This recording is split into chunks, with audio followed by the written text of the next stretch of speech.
dia a todos.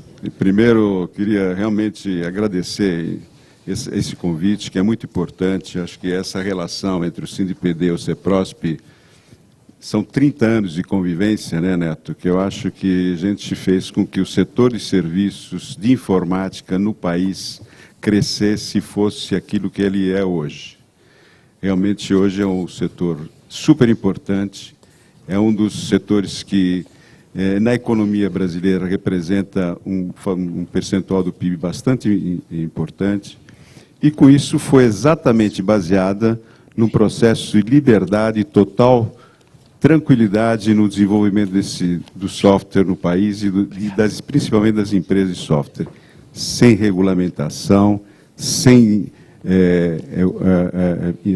coisas impeditivas que pudessem fazer com que o setor deixasse de crescer.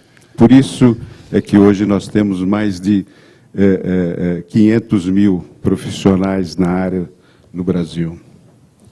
Então, baseado nisso, é que eu vim aqui hoje com muita tranquilidade, viu, Neto, me colocar totalmente contrário a essa regulamentação que o Neto está propondo. São 30 anos que a gente está segurando essa regulamentação. Imagine vocês, 30 anos atrás, o que nós estamos regulamentando. Provavelmente a gente estava regulamentando fitotecário. Bem, mas como só tenho 20 minutos, eu acho que o tempo... Se você precisar de mais, você terá mais. Tá. Fica tranquilo. Eu vou aproveitar e colocar um pouco as questões diretamente relacionadas ao assunto. Depois a gente pode fazer outros questionamentos. Bom, ocupações de TI. Quantas ocupações existem em empresas de TI? Quais são as ocupações mais frequentes? As empresas são formadas por especialistas, profissionais, enfim, algumas perguntas que eu me fiz e que eu quero tentar responder hoje para vocês. Quantas ocupações existem em serviço e tecnologia? A gente pegou, basicamente, a classificação no CNAE, que é 62 e o 63. 63 é mais administrativo, mas, principalmente, durante os períodos de 2006 e 2015, só nesse período, tivemos 2.000 ocupações que tiveram vínculo com o TI, durante o processo todo, para vocês verem a diversificação das atividades, né? Na média, as 10 ocupações mais frequentes eram responsáveis por 50% dos vínculos. Então, quais são pelo menos as 10 primeiras? Analista de desenvolvimento de sistema, auxiliar escritório, analista de suporte computacional, assistente administrativo, programador, operador, técnico de apoio, técnicos de informática, operador computador. Essas são as principais ocupações que hoje frequentemente são utilizadas pelas empresas. Mais frequentes em TI, média de 2015, não são 675 mil pessoas que trabalham, mas rodaram no setor 678 mil vínculos empregadícios, que principalmente vocês têm analista de sistema com 99 mil participantes e analista de suporte de computador. Quer dizer, vocês estão concentrados nessas atividades principais. As frequentes são 53,4% do total. Isso mostrar que existe realmente uma grande concentração em algumas atividades. 10 ocupamentos mais frequentes no CNAE 62, que é aquilo que a gente já tinha falado, analista de desenvolvimento, suporte profissional, enfim, são as mesmas que eu tinha apresentado. Na média, durante 2015, exatamente, houve quase 500 mil vínculos de serviços de tecnologia que frequentaram e que representaram 51,2%, sendo que o analista de sistema é sempre o que mais, e o analista de suporte são os dois itens mais importantes na área. Opa. O que aconteceu? 10 ocupações mais frequentes no CNAE 63. Essa é a parte administrativa. Então, isso é tem até o digitador ainda um pouco aí. Está vendo? Vocês querem acabar com ele, mas isso continua aí. Ocupações mais frequentes durante 2015, houve 178 mil pessoas, vínculos empregatícios, que rodaram em 2015.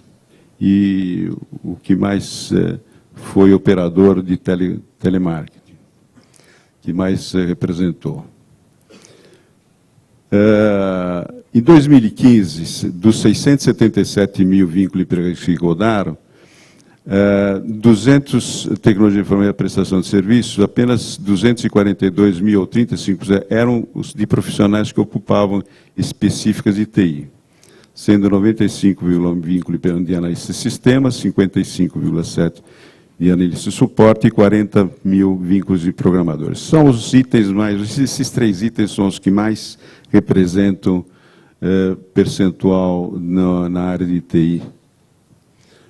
Em situação distinta do hospital, por exemplo, só para fazer uma comparação com uma outra atividade que realmente, apesar do que o nosso juramento dos médicos e não são cumpridos, né, realmente é um tanto quanto hipócrita, eu concordo com você, mas que existe um vínculo mais específico nessa área. Então, de 1,5 milhão de vínculos hospitalares, 700 mil, 48 eram profissionais em ocupações de saúde, com profissionais regidas pelos conselhos. 490 mil auxiliares técnicos, 135 enfermeiros, 74 mil. Eu quis fazer uma comparação com uma das atividades que seria considerado um dos conselhos mais importantes. Eu, particularmente, eu queria dizer que eu sou contrário a toda reserva de mercado, inclusive pelos próprios conselhos existentes hoje. A própria AB, por exemplo, você tem que faz AB, o fulano se forma na universidade e depois tem que fazer, para operar na profissão, tem que fazer um exame de ordem de advogado, senão ele não é advogado. Quer dizer, é um negócio surrealista mesmo. Quer dizer, você criar duplamente uma formação para depois ter possibilidade de operar e ser um profissional na área. Tirando a OAB, o CREA e saúde, eu acho que os outros, realmente, como foi demonstrado pelo professor que me antecedeu, tem várias profissões que não tem, são totalmente irrelevantes. Esses conselhos foram criados pura e exclusivamente, ao meu modo de ver, politicamente, para apoiar, e quem os apresentou normalmente são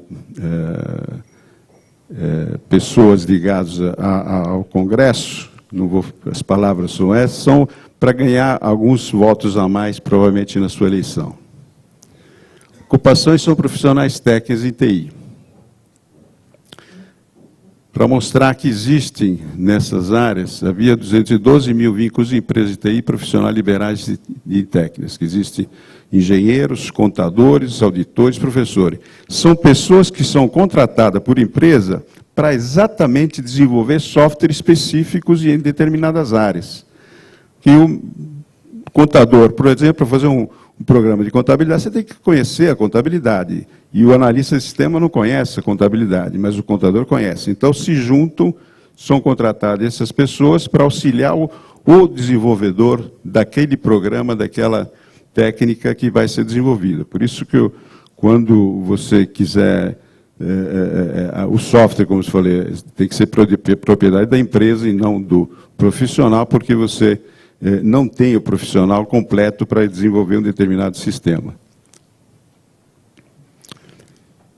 Por exemplo, só para ter uma ideia, em TI passaram pelo controle de TI alguns profissionais meio esquisitos, né? Controlador de pragas, autoroteirista, pedagogo, enfim, salva-vida, algumas pessoas que foram até sacristão. Realmente esse sacristão existe. Basílica de Nossa Senhora Aparecida são todos sacristões que são registrados na empresa de TI. Não são analistas de sistema. Mas existe isso, só para vocês terem ideia de como é feito algumas... É mais uma informação curiosa. Escolaridade dos profissionais. Nós temos 214 mil, 58,2% das pessoas de ensino completo superior no nosso setor.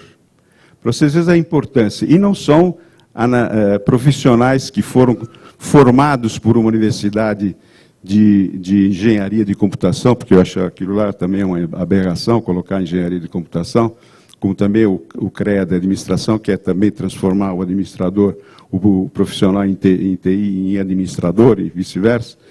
Então, são coisas que realmente demonstram que esses profissionais de curso superior podem atuar dentro da nossa área de diversas atividades, médicos, advogados, enfim, contadores, pode-se desenvolver sistemas e são profissionais de curso superior, que não fazem parte especificamente, não foram formados na nossa atividade, eventualmente numa engenharia da computação, ou num curso superior de computação.